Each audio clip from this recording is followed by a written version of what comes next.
এলাকার অনেক মহিলাগণ শাড়ি পরেই নামাজ পড়েন, এক্ষেত্রে নামাজের সতর ঢাকার বিধানটা একটু বলেন। মহিলারা নামাজ পড়ার সময় মুখমণ্ডল, দুই হাতের কবজি ছাড়া পুরা শরীর ঢাকবেন, গলা, চুল, কাঁধ, বুক, পেট, পিঠ সবগুলো ঢাকতে হবে।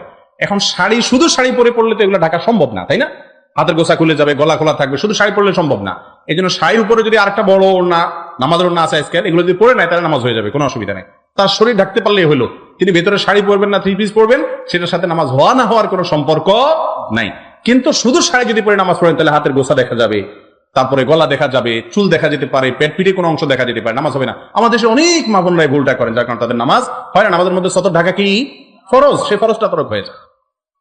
সামান্য একটু খুলে গেল হঠাৎ করে, সেটা ভিন্ন কথা। কিন্তু পুরো নামাজ জুড়ে আপনার হাতের গোছা খোলা, আপনার গলা খোলা, আপনার চুল খোলা, আপনার পেট পিঠ খোলা, মাথা দেখা যাচ্ছে, তার নামাজ হবে না। এই জন্য ভালো করে হয়তো কাপড় দিলে টেনে দিয়ে এবং পুরো শরীর যাতে ঢাকা থাকে সেই ব্যবস্থা করুন। ভিতরে আপনি শাড়ি পরেন, কোনো অসুবিধা। সাধারণত শাড়ি পরে এটা কঠিন, তারপর আবার ওড়না পড়তে হয়। এরপরে প্রশ্ন হলো, আযান ও ইকামতের মধ্যবর্তী দোয়া কবুলের যে সময়, তা মহিলাদের ক্ষেত্রেও কার্যকর? যত রকমের আমল আছে ইসলামে, যত রকমের ফজিলতের কথা আছে, পুরুষের জন্য খাস না হলে তার সবগুলো নারী পুরুষ সকলের জন্য আম। সকলের জন্য কি রে ভাই? আম, সাধারণ।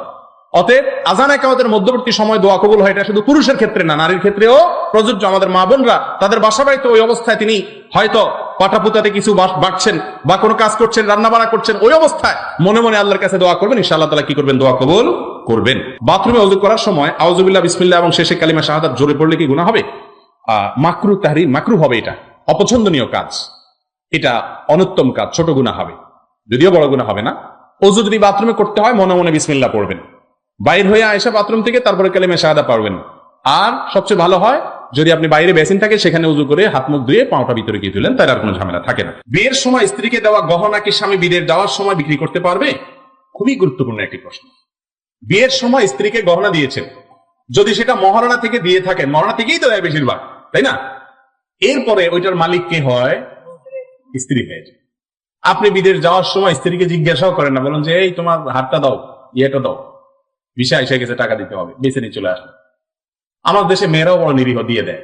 যদি সৌদি আর মেয়েরা হইতো তাহলে দেখতেন কানমলা কত প্রকার এবং কি কি বলতো, চান্দু আমার টাকা, এটার মালিক আমি, তুমি দিয়ে দাও, এটা বলার এখতিয়ার রাখে কি? হাত জোড় করে ভিক্ষা চাইতে পারো যে মোহতারামা দয়া করে আপনি আমাকে একটা হাওলাত দেন, আমি ইনশাআল্লাহ কামাই রোজগার করে ফেরত দিব। স্ত্রী চাইলে শর্ত দিতে পারে যে তোমার বিশ্বাস কি কামাই রোজগার করতে পারবা, জমি আমার নামে লেখা দাও বা বন্ধক দাও, এটা বলার এখতিয়ার স্ত্রীর আছে। ইসলাম কত অধিকার মেয়েদেরকে দিয়েছে, আমরা বঞ্চিত করতেছি।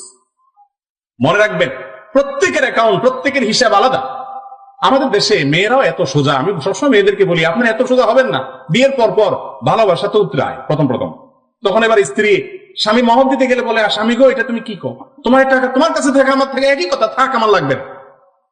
আজকে টেলিভিশনে এক বোন ফোন করছে, আমি উত্তর দিচ্ছিলাম, বলে যে হুজুর আমি দান সদকা করতে পারি না, এখন স্বামীর থেকে দিতে পারবো কিনা। অনেক মহিলারা জিজ্ঞাসা করে স্বামীর পকেট থেকে দিতে পারবো।